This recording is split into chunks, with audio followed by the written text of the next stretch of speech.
Sinusulong ngayon ang panukalang otomatikong college scholarship para sa mga benepisaryo ng Pantawid Pamilyang Pilipino Program. Malaking tulong daw ito para sa mga batang gusto makapag-aral. Pero paniwala ng ilan, higit sa sustento, permanenteng kabuhayan para sa mahihirap ang dapat pagtuunan ng pansin ng pamahalaan. Narito ang aking special report.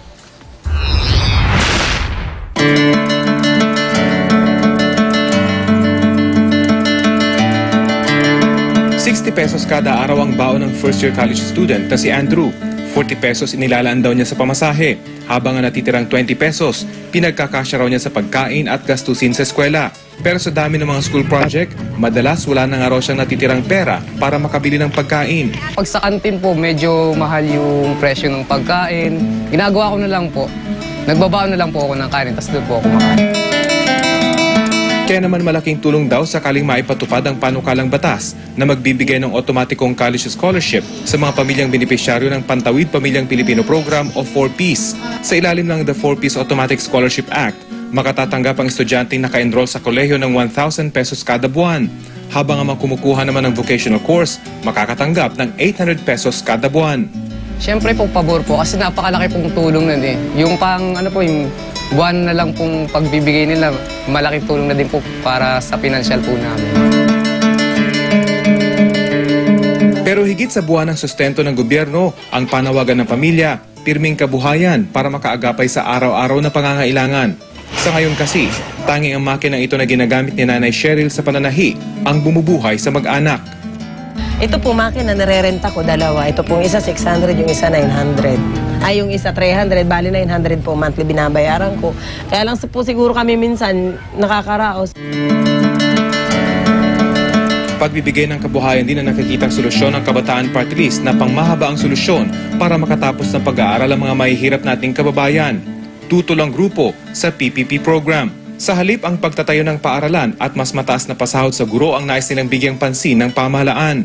Dapat yung 60 billion ho na ginugugol ho natin sa 4Ps, dapat ibigay ho yan doon sa direct infrastructure development, doon sa teacher development, sa ating mga public basic and higher education. No?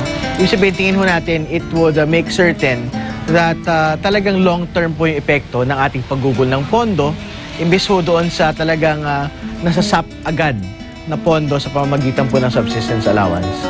Panandali ang solusyon lang daw kasi ang PPP sa problema ng kahirapan at edukasyon. 2008 nang nagsimula ang programa na may halos 80 bilyong pisong alokasyon para sa implementasyon. Sa kabila nito, isa pa rin sa 3 estudyanteng naka-enroll, hindi nakakatapos ang high school. Sa kasalukuyan, nakakatanggap ng ₱800 kada buwan ang pamilya ni Andrew na kasama sa PPP program. Bagamat dapat laan ito para kay Aldrin na grade 2 ngayon, madalas daw ay napupunta ito para sa pambayad sa mga gastusin ng mga nakatatandang kapatid na nasa high school at college. Mas kailangan po ng college kaysa sa elementary kasi mas malaki po ang gastos ng college kaysa sa elementary, di po ba? Kasi ang elementary po, pamasahe lang yung baon. Pero sa college po at high school, talagang marami pong kailangan. Nakakalungkot na bagamat nakakabawas naman sa mga gastusin ng buwan ng sustento ng gobyerno, nananatiling baon sa hirap ang pamilya Oli. Gayunpaman, tuloy pa rin ang pagsisikap ni Nanay Cheryl. Maigapang lang ang pag-aaral ng 4 na anak.